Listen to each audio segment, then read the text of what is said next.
Magandang hapon mga kaibigan. Ngayon po ay alas 12 ng tanghali at magpapainom po tayo papalit po tayo ng tubig sa ating mga alagang manok dahil napakainit po talaga dito ng panahon. Kung yan po makikita nyo, maglalagay po to ng yelo sa tubig para maging malamig po at maibsan po yung init na nararamdaman ng ating mga alaga, dahil kung di po natin gagawin baka po magkaroon ng posibilidad na ma-heat stroke sila. Dahil ulitin ko po, napakainit po ng panahon dito sa amin. Hindi pa rin po talaga umuulan kahit na laging may nakalagay na may posibilidad ng umulan. Talaga pong tuyong tuyo at hindi po talaga pumapata kahit na ambon-ambon. Kaya yan po, magpapainom po muna tayo. Lagyan natin ng yelo ang tubig para matutulungan natin ang ating mga alaga na lumaban sa init ng panahon.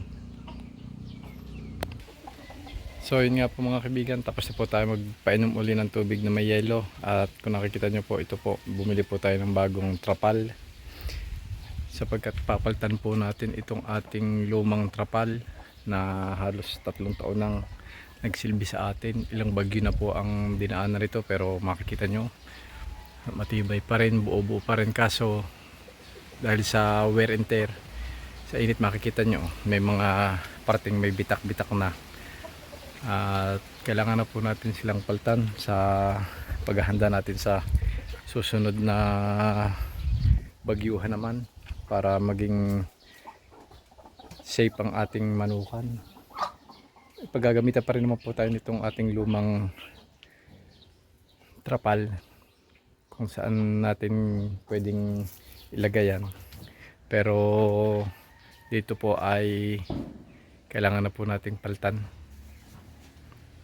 Ayan po, atin muna po tatanggalin, tapos papalitan natin at papakita ko po sa inyo mamaya.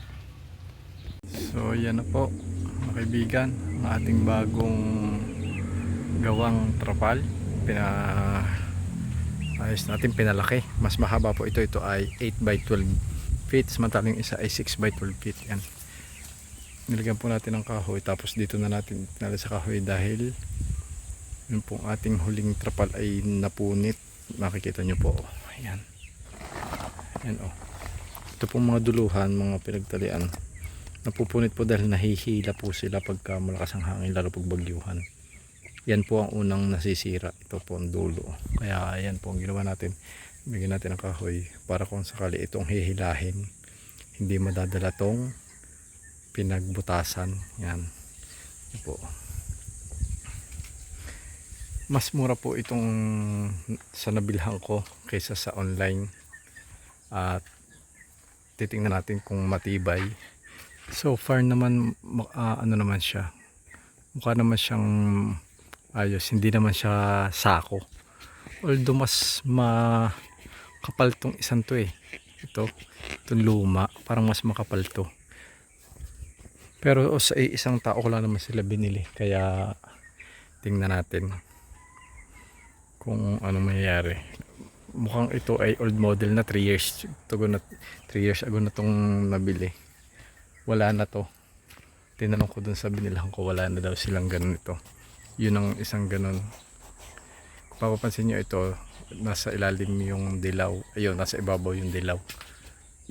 Ito talaga matibay. Ito po ay nabagsakan na itong ano, yung avocado nung bagyong Christine. Bumagsak po yan. Ito pong avocado to ay halos kalahati.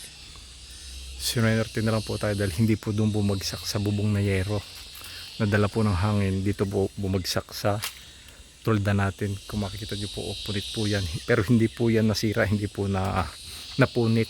Napakatibay po nito. Nabagsakan po yan ng napakalaking kahoy. Ito po, yan po yung kahoy na bumagsak. May kadugtong pa po yan, punong-puno po yan dito. Bumagsak po dito, tanggal po to. Yan, tanggal po itong ating trapal, pero hindi po siya napunit. Ang natanggal lang po ay itong mga ganito. Yan, ito pong ganito. Kaya goods na goods po yan. Kaya kailangan na natin siyang i-retire dahil tagal na po siya nag-serve. Kung mapapansin nyo, buong buo pa rin po yung ating trapal. May mga parts lang po na medyo ano na, yan, may ganyan na, pero okay na po yan dahil 3 years na po yan, ulan araw, napakatibay po. So ito pong ating isa ay hopefully tumagal din ng ganun. O yan po muna, quick update. At bukas po or sa makalawa babalik tayo dun sa ating binilhan at bibili pa rin po tayo ng isa dahil papalitan pa rin po natin tong isa nating luma.